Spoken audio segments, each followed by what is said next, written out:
They kicked in my front door like I was some kind of criminal, all over a mailbox. A mailbox that wasn't even crooked.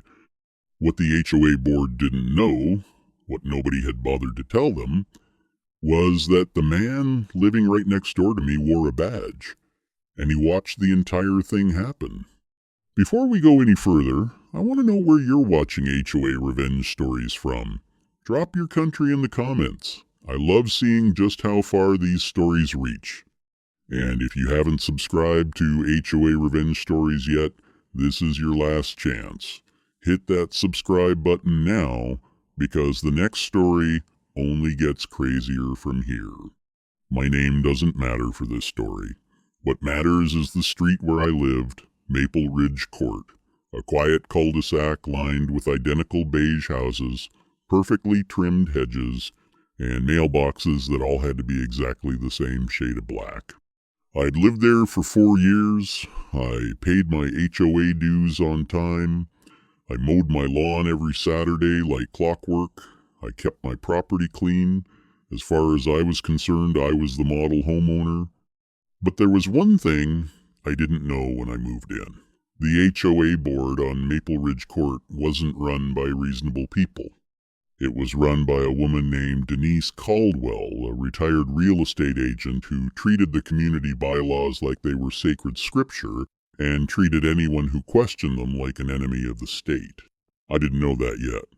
I also didn't know that a man named Frank Delgado lived just 2 doors down from me, drove an unmarked county vehicle, and happened to be the sheriff of our entire district. I just thought he was a quiet guy who occasionally waved at me when he collected his mail. That quiet guy was about to become the most important witness of my life. It started small. A letter appeared in my mailbox. HOA Revenge Stories. If you've watched my other videos, you already know exactly what these letters look like. Official letterhead, serious language, threatening tone. Mine said my mailbox post was leaning 3 degrees off vertical and that I had 10 days to correct it or face a fine. I measured it myself. It wasn't leaning at all. But I fixed it anyway because arguing with an HOA over 3 degrees felt like a losing battle before it even started. A week later, another letter arrived. My trash cans had supposedly been visible from the street for an excessive amount of time on garbage day. Then another. My grass was 1/4 inch too tall. Then another. A wind chime hanging on my porch supposedly violated the community's noise ordinance, even though my closest neighbor was 50 feet away and had never complained once. That's when I started noticing something strange. Every single letter came shortly after I'd had some kind of disagreement with Denise during a community meeting. I'd questioned why our HOA dues had increased 12% in a single year. I'd asked to see the reserve fund records. I'd asked where the money was going. Every time I pushed back, another violation notice appeared in my mailbox within days. This wasn't about mailboxes. It wasn't about grass. It wasn't even about wind chimes. This was about control. And I was beginning to understand that Denise didn't like being questioned by anyone for any reason. What I didn't understand yet was just how far she was willing to take things. By the 3rd month, the letters had turned into actual fines. $200. Then $400. Then a lien threat against my house because Denise had decided a garden gnome on my property was an unauthorized structure. I fought back the only way I knew how. I filed a formal complaint requesting financial transparency from the HOA board. That's when things stopped being annoying and started becoming frightening. For the first time, Denise showed up at my front door, personally. She didn't knock politely. She pounded on the door. When I opened it, she looked straight at me and said something I still remember word for word. "You think you're smarter than the board? We'll see how smart you are when we take this house." I laughed it off. I shouldn't have. Because 2 weeks later, I received a notice that wasn't a fine anymore. It was an emergency inspection order.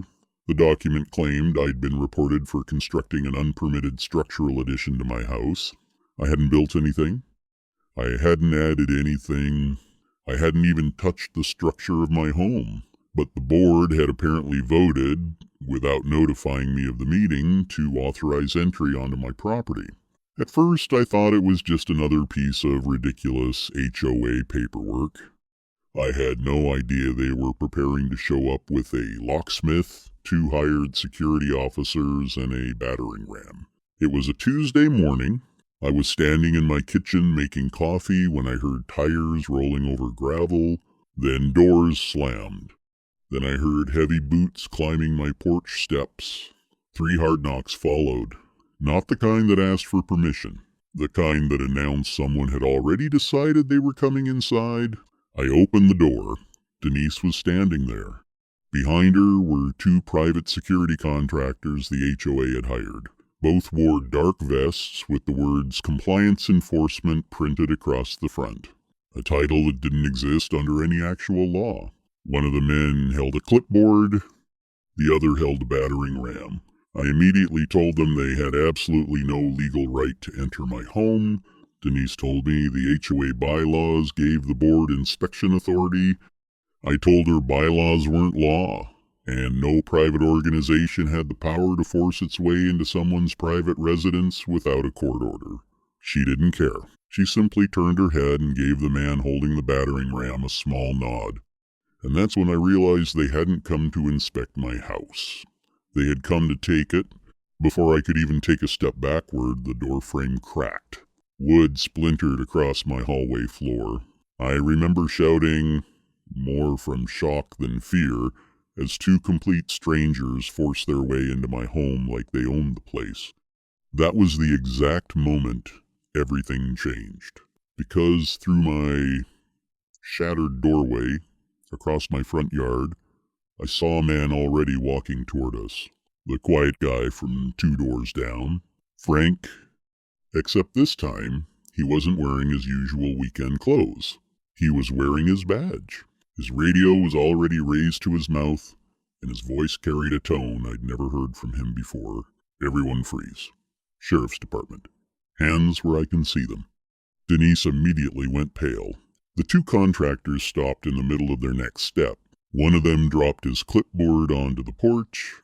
For the first time since this nightmare had started 3 months earlier, I watched fear appear on Denise's face instead of mine.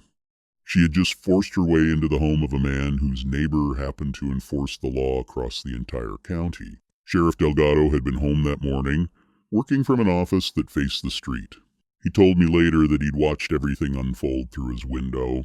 The unmarked vehicle, the battering ram, the contractors walking toward my house, the forced entry. And he knew almost immediately that this wasn't a legal eviction. It wasn't a welfare check. It wasn't even remotely legitimate. It was a break-in disguised beneath a stack of HOA paperwork. He separated Denise from the 2 contractors, took their statements, and explained to them right there on my front porch that private citizens do not have legal authority to force their way into someone's home without a warrant, regardless of what an HOA's internal bylaws claim. Homeowners associations can issue fines. They can pursue liens through the courts. They can enforce legitimate community rules through proper legal procedures, but they cannot smash down your front door. Denise tried arguing that the entire board had unanimously authorized the inspection. Sheriff Delgado calmly explained that unanimous authorization didn't change anything. Breaking and entering was still breaking and entering. Property destruction was still property destruction. And depending on the intent behind their actions, they could also be facing unlawful entry and criminal trespass charges. Every person who crossed that doorway could be held responsible. I stood there in my own hallway, coffee still in my hand, watching a woman who had spent 3 months trying to intimidate me suddenly realize that she was the one who might be leaving in handcuffs. She kept repeating the same things. I didn't know. She didn't know a sheriff lived on the street. She didn't know he was watching. She didn't know that her so-called compliance enforcement operation was about to turn into a criminal investigation with his name attached to the report, she knew now. Denise and both contractors were charged with criminal trespass and destruction of property. The HOA's insurance company refused to cover the incident, stating that the actions fell outside authorized board activity. That meant Denise was personally responsible for the damage to my front door, the broken frame, and the legal expenses that followed. I filed a civil lawsuit seeking damages and compensation for the emotional distress they'd caused. And with a sheriff standing there as a first-hand witness, along with a written record documenting months of harassment letters and violation notices, the case didn't take nearly as long as Denise probably expected. It was settled in less than 2 months. And I didn't just get a replacement door. Every fine against me was reversed. Every lien threat was withdrawn. And a formal apology was entered into the official HOA meeting minutes. Denise resigned from the board less than a month later. But the story didn't end there. Word spread quickly throughout Maple Ridge Court. And once people realized Denise was no longer running the board, 3 other homeowners came forward with their own stories. They had received compliance letters that mysteriously appeared shortly after they questioned the board's spending. They'd been threatened with fines. They'd been pressured into staying quiet. They'd been made to believe they were the problem. Turns out, I wasn't the only target. I was just the only one who happened to live next door to the one person in the entire county that Denise couldn't intimidate, threaten, or steamroll. A man with a badge, a radio, and a front row seat to everything she had done. These days, my mailbox still isn't perfectly straight. My grass still grows a little too long some weeks, and nobody says a word about it because every homeowner on Maple Ridge Court learned the same lesson I did. An HOA can write all the letters it wants, it can send notices, it can issue fines, it can threaten legal action, but it cannot rewrite the law. The moment they kicked in my front door, they didn't just damage my house. They destroyed their own authority in front of the one witness who could actually do something about it.